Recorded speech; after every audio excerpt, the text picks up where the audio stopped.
and welcome to the Insights podcast with me, Lynne O'Donnell. I'm joined by Jeff Grieco, the President and CEO of the Afghan-American Chamber of Commerce. We're talking just days after his return to Washington, D.C. from his latest trip to Kabul.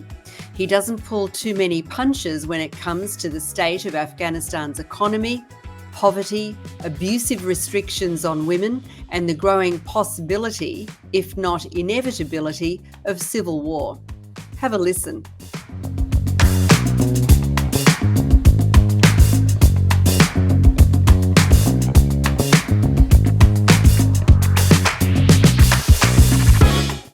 Hello, Jeff, and thank you for your time. You've had extensive dealings with Afghanistan over the years. Can you tell us how you got involved and in what capacity? Well, I was doing international government relations work for major U.S. companies before 9/11, and after 9/11 happened, I had not done any military or government service up to that point. So I entered government in 2002 and took my first trip to Afghanistan in 2002 with our administrator of USAID and the State Department, and was involved in Afghanistan pretty deeply throughout the Bush administration. I left in 2009 and started work with as the head of government relations, and basically I helped to run Iraq and Afghanistan programming for a large nonprofit, one of the larger nonprofit implementers in Afghanistan. And I did that for 5 years before I left to join the board of the Afghan-American Chamber of Commerce. I also joined the board of the International Stability Operations Association, which is all of the humanitarian, stabilization, and defense contractors and nonprofits that work in failed state environments. And Okay, so you've made a just, number of trips to Afghanistan through that. and you've just returned from your most recent visit to Kabul in your capacity as now President and Chief Executive Officer of the Afghan-American Chamber of Commerce. What was the point of your visit there, Jeff?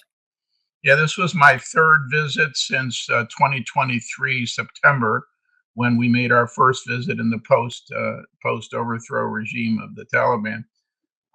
This visit, I was attempting to get I meet each time I go with our members inside Afghanistan. We still have active business chamber members there that we meet with. I also meet with all of our partner chambers of commerce in Afghanistan, the Afghan Chamber of Commerce and Industry, the Afghan Women's Chamber of Commerce, the Afghan Chamber for Industry and Mining, the Afghan Builders Association, and others. And during those meetings, I share with them what's going on from the international perspective, especially as to how donors are seeing the situation on the ground as to the private sector. And they share with me what's going on in Afghanistan at a grassroots level, since most of them have businesses all over the country.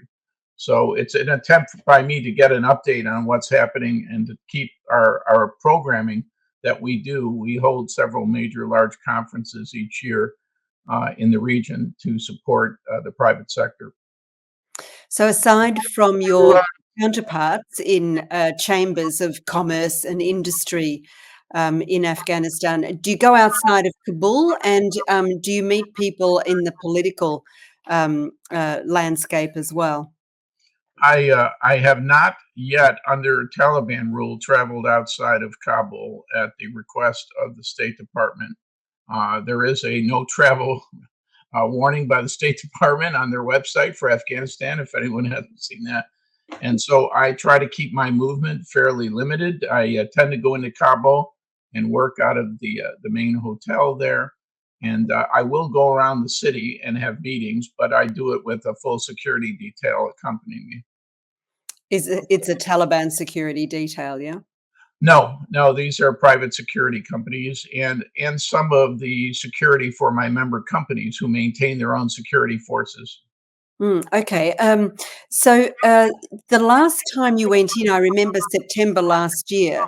It was quite quite controversial. You got a lot of attention for it, and I think you did have State Department approval, if I remember correctly. So Mhm. a different landscape altogether. This time you didn't have State Department approval? I notify the State Department to when I'm going and what I'm trying to do when I'm there.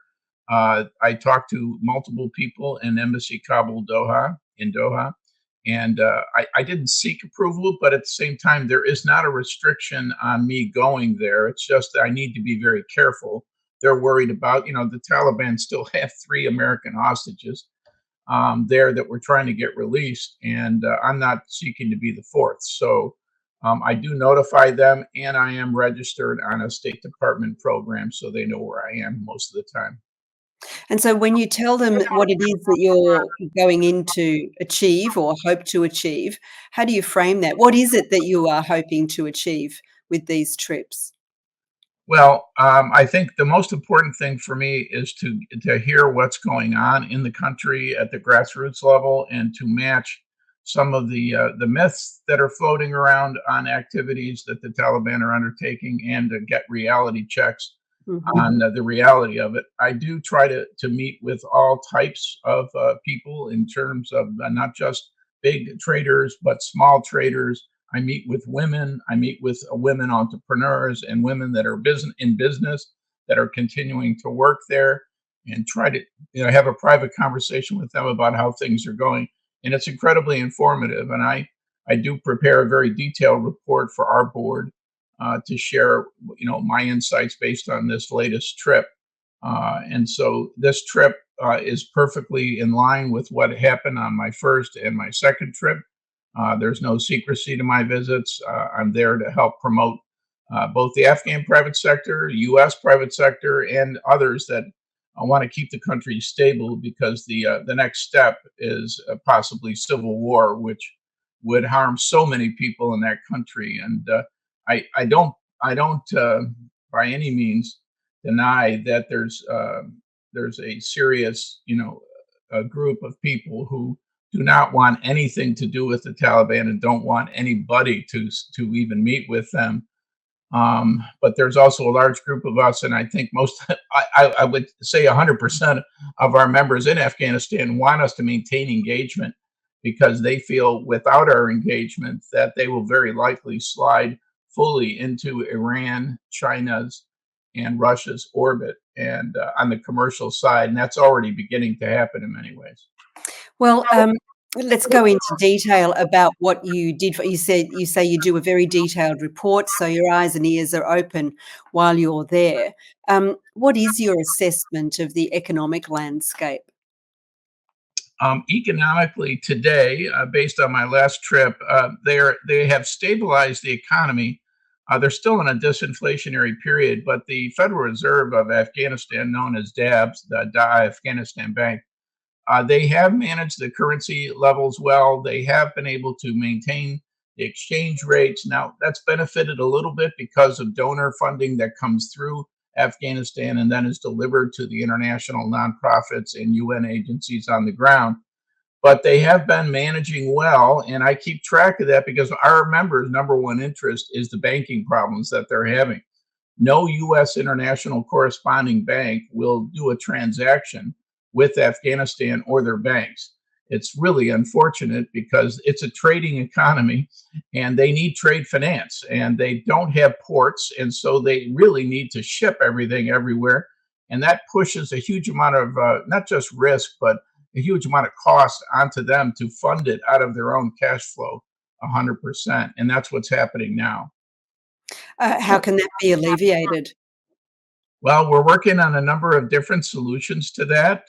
We worked with Treasury, and I think Treasury was convinced by our early work after the overthrow of the last government to issue the license, General License 20, which authorizes anyone who is doing economic support or economic activity with Afghanistan that you don't need a special license, that this general license covers all your activities, and so you can go ahead and do your export and import work in that regard.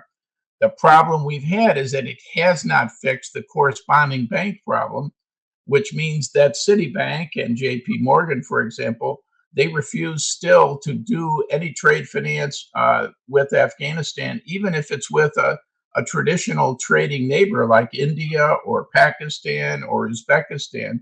They won't allow that transaction to go through because internationally in our international banking system, which is regulated by the Basel III Accords out of Geneva and the International Bank of Settlements, even a trade finance transaction between Afghanistan and India will touch an international bank, a corresponding bank from the US as part of that transaction, and they refuse to do those transactions.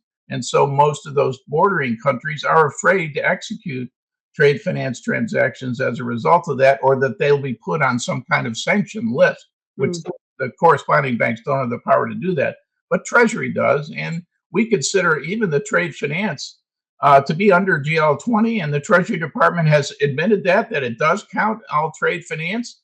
They've even talked to the U.S. corresponding banks about needing to do more financing with Afghanistan.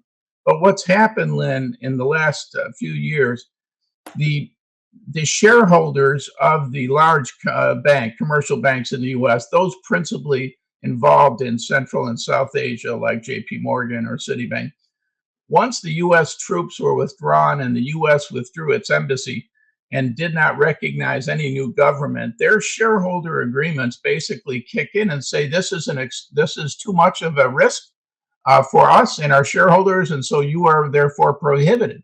So they cannot even do it if I would think if the chairman of the company wanted to do those transactions under those shareholder agreements, they will not do it.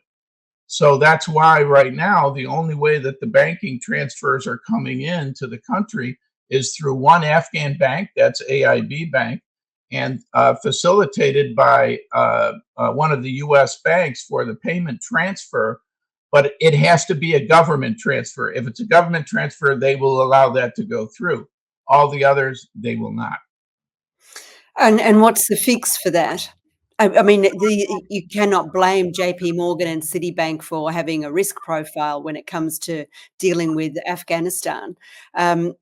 It is not a recognised government. There are listed sanctioned terrorists in the administration's hierarchy. So how can you convince the non-government banking sector that Afghanistan's a safe bet? Yeah, I think a couple of things that we're working on right now. First, the Afghan Bankers Association, which is one of these local chambers, basically that I work with inside Afghanistan and represents 12 of the Afghan private commercial banks. They're seeking to get some kind of a change in the GL20 language that says specifically that corresponding bank transactions in the Afghan banking system will be allowed. Under this, they think an explicit statement in the GL license will allow it. And that's based on the conversations that they've had with their regional trade finance banks who they traditionally had done deals with over many years as traders. Treasury, unfortunately, has denied them the ability to change that language. So they came in with a second request and asked if the U.S. Treasury Department would issue a comfort letter, a letter that would be used to present to international corresponding banks saying that we authorize these types of activities under GL20 and corresponding bank relations are not prohibited. They also, the Treasury Department also refused to take that step as well.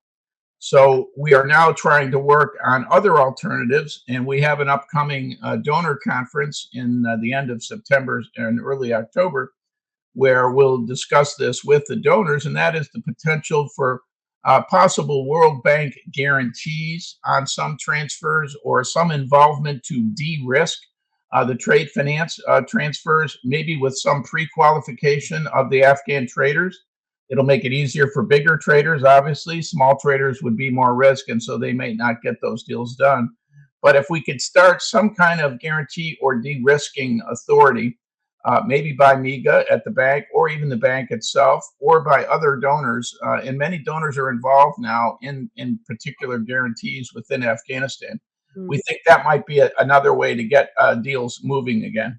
Okay, so when you said last September that Afghanistan is open for business, what you were basically saying was the business could be done if the American side was also open to business with Afghanistan.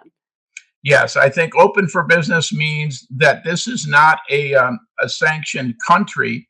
It is individuals and organizations within the country are sanctioned. You need to be careful who you deal with. Mm, But the country, there was an impression, especially in the West, that because Talibs took over, everything was shut off and everything just closed down, and we were mm. rapidly turning into the Taliban of the 90s. And that's not accurate. This is a different animal. I'm still not happy with the scope of many of their activities and edicts, which sometimes just cause me so much anxiety, especially some that occurred just on my recent trip while I was there against Mm, women. mm. So we are watching that carefully, and I think the donors know it. You know, they're more frustrated, even I think, than many of us, because some of them have been in Kabul for years and see the declining state of women and young girls. Yeah, well, we'll get to that, but I'm very interested to hear too, Jeff, what your assessment of the humanitarian landscape, the situation there is. Of course, we hear from the big UN agencies constantly, as we did during the Republic years, that things are pretty bad. So it's very difficult to know just how bad things have become under the rule of the Taliban in the last 3 years. What's your assessment? You were there last year. It's your 3rd visit that you've just come back from. What have you seen, and how has it changed, if at all, over those 3 years? Okay, let's start first with the 5 main cities because they have become shelters for many of those refugees that were forcibly returned from Pakistan or forcibly returned from Iran. The cities have been able to cope with it. The Taliban are funding and programming humanitarian support in most of the camps around the main cities, and that seems to be working okay. The Talibs will say publicly that they want less humanitarian aid and more development assistance so that they'll have sustainability to Mm. feeding their people. And I learned from one of my agriculture traders just on my last trip that they are nearly fully um, able to feed in wheat, Afghan wheat, their people. That's the first time in even under Ghani that wasn't happening. The Talibs have done an intensive effort to increase the wheat production and replace poppy, as you know, production. And so that is now starting to bear fruit. The Afghans import wheat humanitarian wise from India, but they do not like the taste of Indian wheat. They used to import a lot of wheat from Kazakhstan under Ghani, but Yeah. that has gone down as well since they don't have the same revenue humanitarian wise that they had at that time. So if they're able to fund the feeding of their people, that's a big step forward on the humanitarian side. Doesn't mean that 50%, I think it's 52% of the country now is at poverty level or below.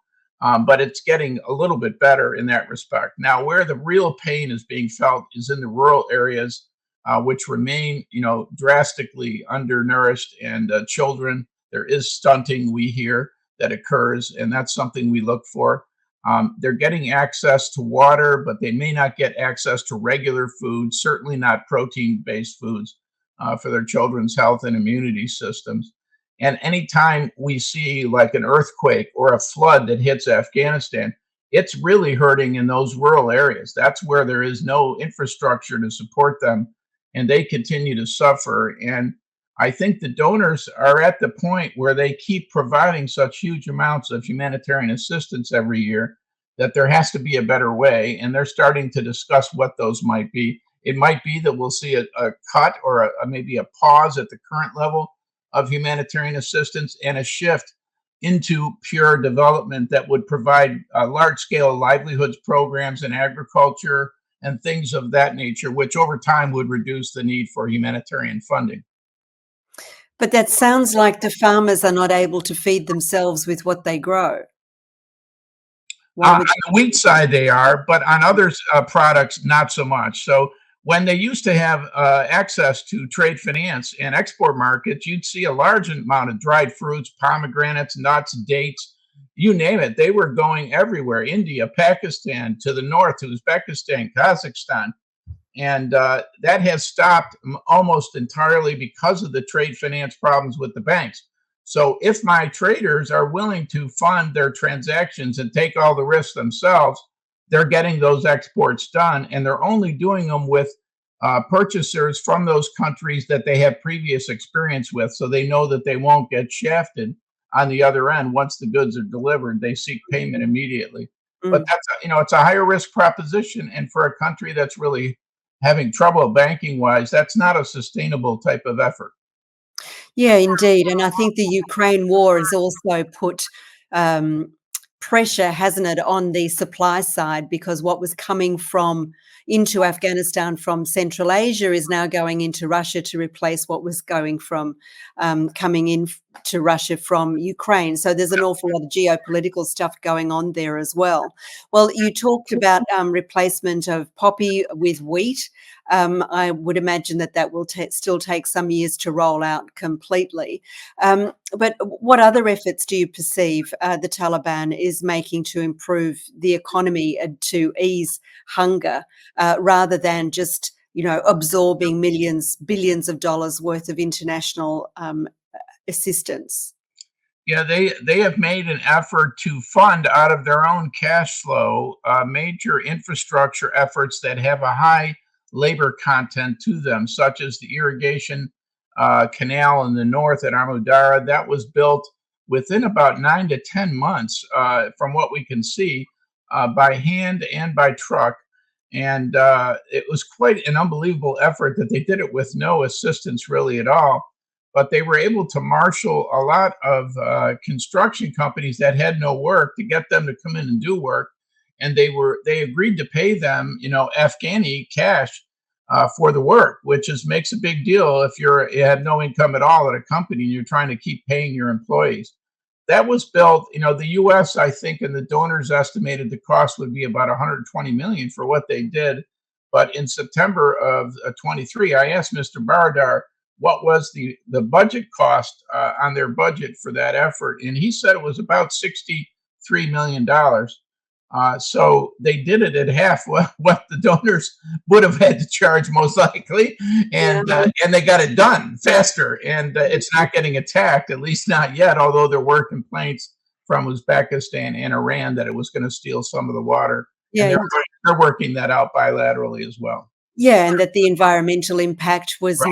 not studied beforehand, and that it may be detrimental in the short to in the medium to long term. But I guess what you're saying is that at least an infrastructure project happened, and it is providing water to farmers in that part of the country. There's also the road going through. Right. The Chinese are building the Wakhan corridor Right. road. Yeah, and do Yeah, you see they're doing a lot of infrastructure. I think roads for them is an easy thing because it shows rather quickly the benefits of their leadership in country to their own public. If they can get a road that has been almost not operational because of large potholes and there's no drainage and all this, and all of a sudden a container truck can go from Kabul to Karachi in 2 days or 3 days, that changes the whole cost structure for the trader. We have other problems with Karachi port and the Pakistani corruption that goes on there. But if they keep doing the infrastructure projects, they're not seeking to do enormous ones, but ones that they can fund out of their cash flow operations. Then I think it will begin to make people feel that there is some hope, ahead for them in some way. Yeah, well, they're no longer blowing up the efforts to build roads and other Right. infrastructure, right? Let's not Right. forget who impeded progress for 20 years. Um, Yes. r- um, but you've taken flack in the past for travelling to Afghanistan since the Taliban took over. As we've already discussed. And you're wanting to encourage foreign businesses to invest in Afghanistan. I assume that's also part of your remit. But is it realistically a good investment? Is Afghanistan a realistic investment destination? At the current time, no. And many people who criticized our September trip didn't know what we had said and Mm. didn't pay attention to the video of the conference that I held at the Serena. What we said was the following when it comes to investment: no U.S. company is going to take the risk of investing in Afghanistan when you withdraw the human rights, the fundamental human rights of more than 50% of your population. It shows that rule of law does not exist. And no investment group is going to come in and do that except pariahs. And I said that to them face to face, and I said it again in that large room where the Taliban brought in their own press after we said, "No press, please." Mm. And as a result, we have not presented to them any investments from the United States or any U.S. companies, and we'll continue to push on that fact. I think if at one point there is a formal recognition of this government, which I think is a long shot right now, at that point we can get more serious, because a lot of other things would have had to change for that recognition to occur. But in my discussions with the international donor community, the bilaterals and the multilaterals, there is no recognition coming when they do treat the women and girls like they are right now. It's an outrage, frankly. Well, it is, but what about and we'll get to that, but I'm interested in the contracts that are being signed with governments. China is a big example of that, because no matter what company it is you're talking about, if it's a Chinese company, it's linked to the state. Russia, Uzbek, the Central Asian countries. When there is no rule of law, when the government isn't recognised, what is the status of these contracts, Jeff? I like to think anyway, that the Taliban's days are numbered. We just don't know what the number is. Once things change, what happens to these contracts that are signed with what is effectively an illegitimate entity? Yeah, the Taliban officials like to say that, well, in the mining sector, we're honoring the mining law that you helped to put in place under the previous government, and all of our contracts will be honored under that mining law, under Sharia law, under banking, under Islamic banking system rules. I ask them, how can you be 100% Islamic when you're really not even technically part of the international banking system anymore? Yeah. And their response is, we're following the Islamic banking law that you and the previous government helped to put in place. So nothing that we have done is changing that. We're just increasing the speed at which, and probably the scope of which, we're asking our banks to do more Islamic financing. So they have answers, and I do verify with my business leaders on the ground that they are minding these laws and keeping to them. Now, the Chinese, let's talk about the Chinese for a minute, because that's clearly China is in there in a huge way. The withdrawal of America's presence there was a disaster. It's a disaster both for U.S. national security, but it's also a disaster for giving and ceding the regional scope to the Chinese. And really now with Russia has interest in Afghanistan, especially its rare earth elements and critical minerals. China has come in and renegotiated their INAC concession, which was a copper. The Taliban insisted that more revenue had to be provided up front. Chinese are paying that, from what we hear. So the Talibs are getting revenue up front before the mineral wealth has actually been taken and actually monetized by the Chinese. So the Chinese now have moved in huge numbers, not just in Kabul, where you can see them and they have their own restaurants, but also in many of the provincial areas where they're trying to negotiate special deals on mining. The Talibs have centralized the decision making, at the mining ministry in Kabul, but the local authorities, local Taliban governors and local authorities do have an overwatch role in those contracts and get funding from the main Taliban headquarters for that work that they do on supervising those foreigners that are in there doing it. The Chinese are all over the place. They are negotiating and signing new concession deals. I'm told by the Talibs that they also want access to rare earths and critical minerals, but the Talibs have said they have been saving those because they require so much processing and both semi and final processing that has to be done in country. And they don't want to give that to China, is what their words to me. So they think that they're holding those for U.S. or Australian or Canadian mining companies that have a lot of experience in that.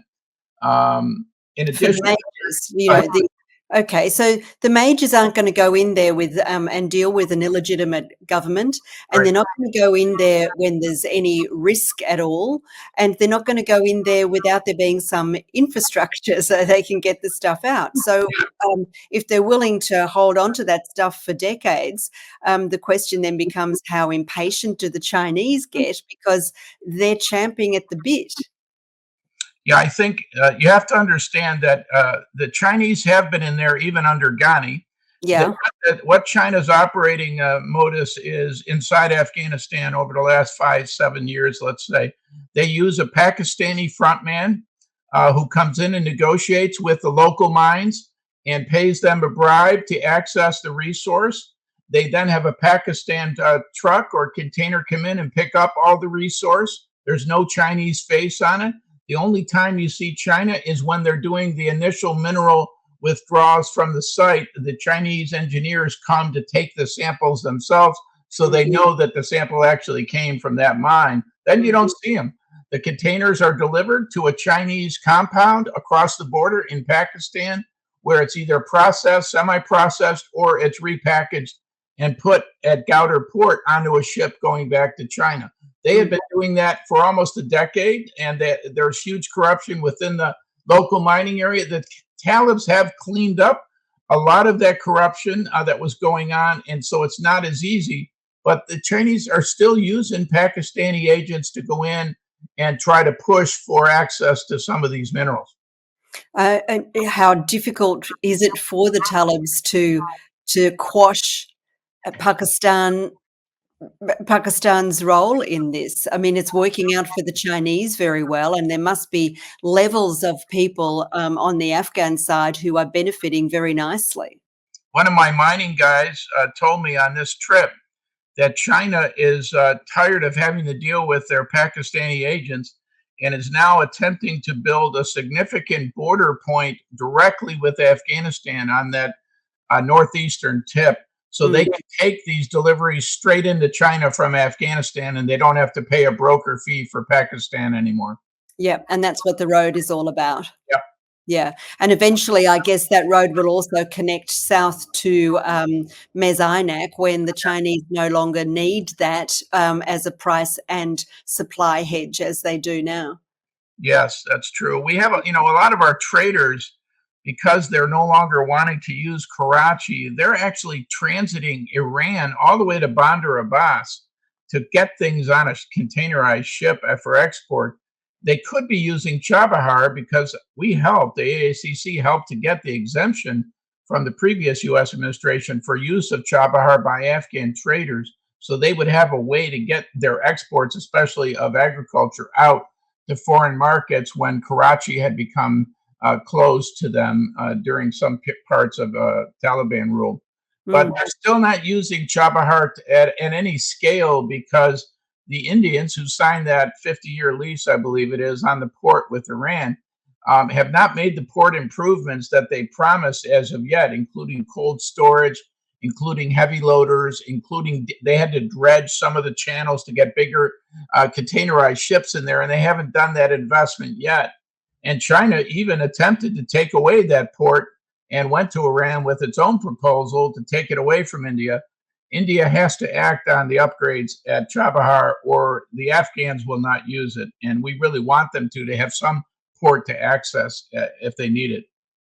Interesting. Well, the Taliban likes to trumpet its pseudo-diplomatic relations with Russia, China, the Central Asian states, and the Middle East. What do you think they gain for the country and the people rather than just for particular members of the group's leadership? Who do you think benefits? Who are you saying?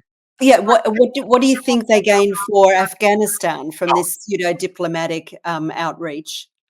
Well, there's a lot at stake with Iran. So the intel that I'm receiving from my business trips is that the Kandahar leader is is becoming extremely close to the Iranian leader. And whether that means that the emir is going to attempt to build an Iran model for Afghanistan, that's yet to be seen. But he certainly has had a number of high-level visits from Iran. And we can't forget, Iran's got approximately 5 to 7 million Afghan refugees inside it that are working and have some income. But the Iranians have forcibly deported, I think, about 1 million in the last year and a half. More than the amount that got deported from Pakistan, which is another large refugee population. And in addition, the Taliban are reportedly helping Iran to fight Daesh inside Iran. So there is cooperation both on the security side, on the economic side with Iran, and possibly now in some kind of religious, even though Afghanistan's a Sunni state and Iran is a Shia state, they seem to be cooperating fairly closely in that regard. Yeah. Well, Talib leaders did go to Tehran to meet with Hamas leaders there, so there's a nexus at play that is really very worrying, I think. And so my question was really about what does these pseudo-diplomatic relationships bring to Afghanistan and for the people of Afghanistan, rather than just benefiting the pointy bit at the top of the Taliban leadership pyramid. Yeah, I think the economic answer to that question is the Iranians are buying some of Afghan products, whether it be minerals or even fruits and vegetables, but it's not at any scale that would really make a dramatic economic impact as yet. And the Iranians are also continuing to dump rebar and other steel products that are under sanction into the Afghan market to let the Afghans buy it at a lower cost. But it destroys the Afghan steel production, which they used to have a very lively steel production before. So the benefits are not, I think, obvious, but there's other things other than economic that I'm sure the Taliban are looking at when it comes to Iran.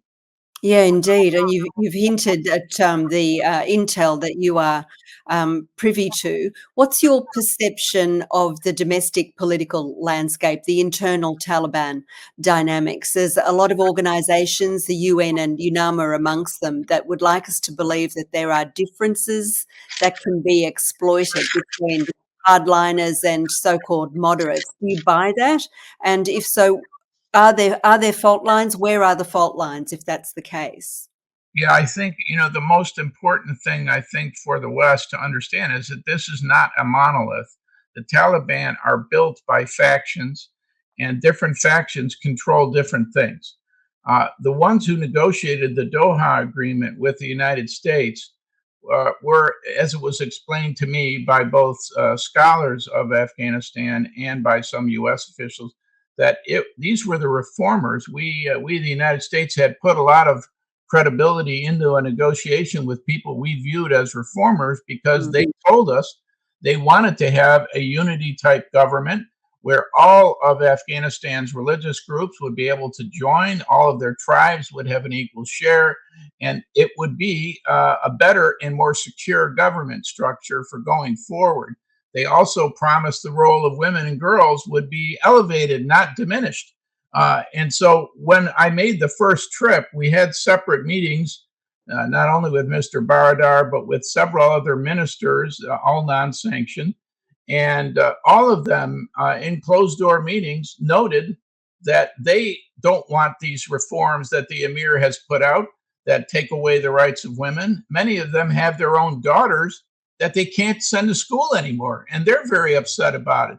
So my question to them was, then why are you tolerating it? The majority of the country doesn't like these, and I think you know that. And they said, we know that, but for us, this is a movement. They kept using that word. This is a movement, and we need to change the entire movement, and we're in the process of doing that, and we just ask you to give us more time. And as time has progressed, things have gotten dramatically worse with these edicts. Now, a lot of my friends on the ground say, there's edicts that you have to follow, and there's some edicts that this guy makes from Kandahar that you don't follow, or you don't have to follow, won't be enforced, kind of. That's not a tolerable lifestyle for anybody, because can you imagine if you're a young girl or a woman and you have the edict that came out while I was there prohibiting a woman from even speaking to a man face to face? I mean, how are we expecting to have them grow up to be an important, inclusive part of the Afghan economy, of society? That's not going to happen when these kinds of things come out. Well, So they know that. The there's- reformers know this. They get, I think, upset about it. So yeah. I think, do I believe everything that they say? No, I don't, because it's the Taliban and we know the history there. But at the same time, what leverage do we have left? All of our leverage left when the United States left. Well, that's one way of putting it, but also at the recent UN Doha conference, the organisers buckled. The Taliban said, "We're not coming if civil society and women's groups are going to be represented," and so they weren't permitted to come. The Taliban get their way at every step, and so why would they think that the next step, even if it's a retrograde one, is not going to be accepted? And so, let's talk about the latest edicts that came out when you were there, Jeff. I mean, how much worse can it get when women can't show their faces, their voices, their faces are illegal, their voices are illegal, leaving their home is illegal, and that comes on top of work and education being illegal. The long-term impact just of 3 years of this for their mental health, domestic violence, so their physical safety, and the economy and their participation as normal human beings in a normal society is going to take a long time to fix. So, what was the reaction around you when you were there? Um, Incredulousness, I think, was most of them, because it came out first in Pashto, and then it had to be translated for me to be able to really read it. I like to have my own hard copy version of it in English so I can see what it really says.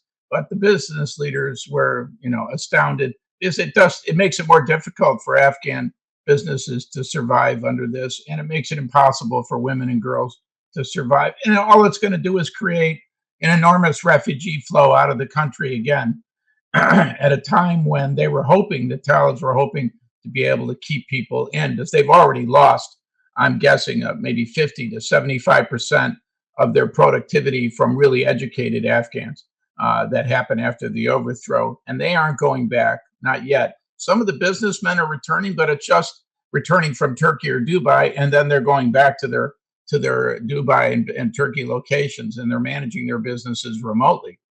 So they're in need of a lot of technical support to do things. The ministries are incredibly shorthanded. They don't have a lot of technical experienced people, and they can't get things done as rapidly as they could in the former government. On the edict itself, I think, I met with, on each trip, I try to meet with Afghan women and young girls, and those that are working in the business community, especially. And they're devastated. They're devastated. The latest edict, just for them, they just can't believe it. That this is where they are. They thought that the hair salon edict was crazy. They thought the park edict, that they can't go to parks anymore, which is a traditional Afghan family activity, that's no longer possible. And now this. I mean, it's very difficult. I have to be careful what I say here, because I do want to be able to maintain some ability to be able to meet with our members and to help people that I can. We have helped at AACC a lot of people get out that are allies of the United States and of the donors. So, and I want to be able to continue to do that. Yes, I understand that. What I don't understand is what you said before, that there was a level of acceptance of Taliban claims before the collapse of the republic that they would be, let's say, moderate, that women would be able to continue education and working. There are very many people that I know who are not in the least bit surprised that these things keep going backwards, because we did hear in the first year, it might have been in the first 6 months, we're going to open the schools for girls. We just have to make sure the conditions are right.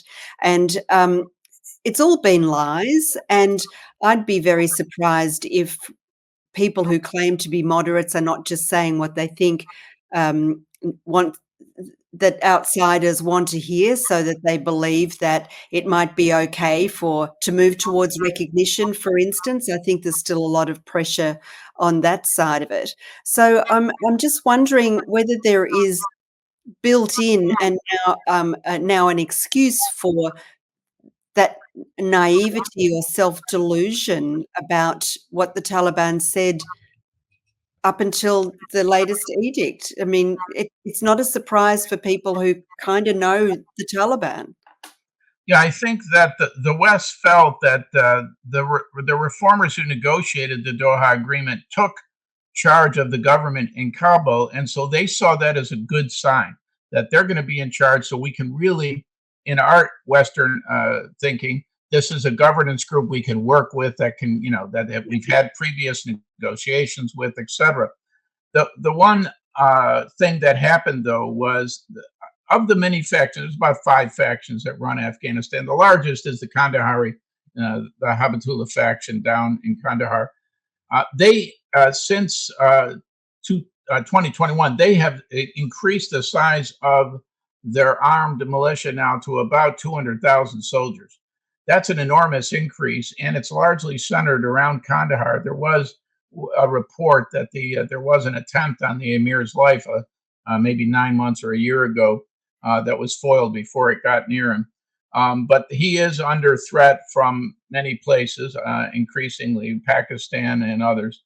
And so his faction is very strong. And the only other faction that can bring any type of military or militia style activity is Haqqani. And Haqqani's the Minister of Interior and a registered terrorist on the watch list, and one who personally I'm abhorrent of, that he's even a member of the government. He's killed more Americans than anybody, and he's allowed to live and flourish in this economy. But what I found out on my recent trip is he's now the #1 polling politician in the country. He's got something close to 75, 80% in popularity of the public because he's speaking the reform message on television repeatedly. He goes to different provinces to deliver humanitarian aid. He brings a television crew with him everywhere he goes. He makes statements that he's very unhappy with the factional infighting of the Taliban, and that we need to, give women the right to get an education and to work if that's what they choose,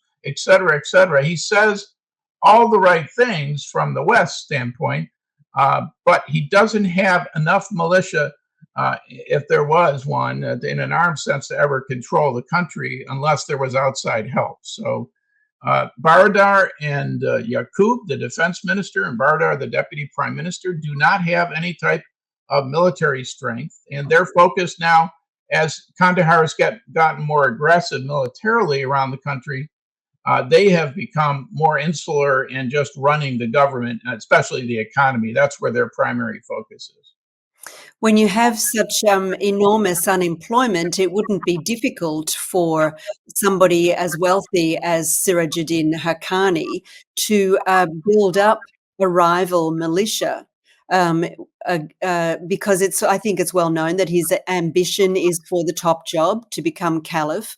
And so when you mentioned before the possibility of civil war, you're basically describing the creation of a new warlord, a new class of warlord, and the rivalry between Kabul and Kandahar is becoming an armed rivalry, and that then builds in the possibility, not necessarily the inevitability, but let's not count it out, of a civil war between the Taliban factions. Siraj is very, very good at saying what he thinks people want to hear. So is that what you're referring to, the Kabul-Kandahar rivalry spilling into civil war? Well, I think I asked that question to some of my business leaders, and they said, listen, right now everything's behind the curtain, the fighting. It's all happening without anybody seeing it. There's no open armed warfare between the two that we have seen, but in a country that doesn't allow free media anymore, obviously no one would be able to report it, even if it did happen.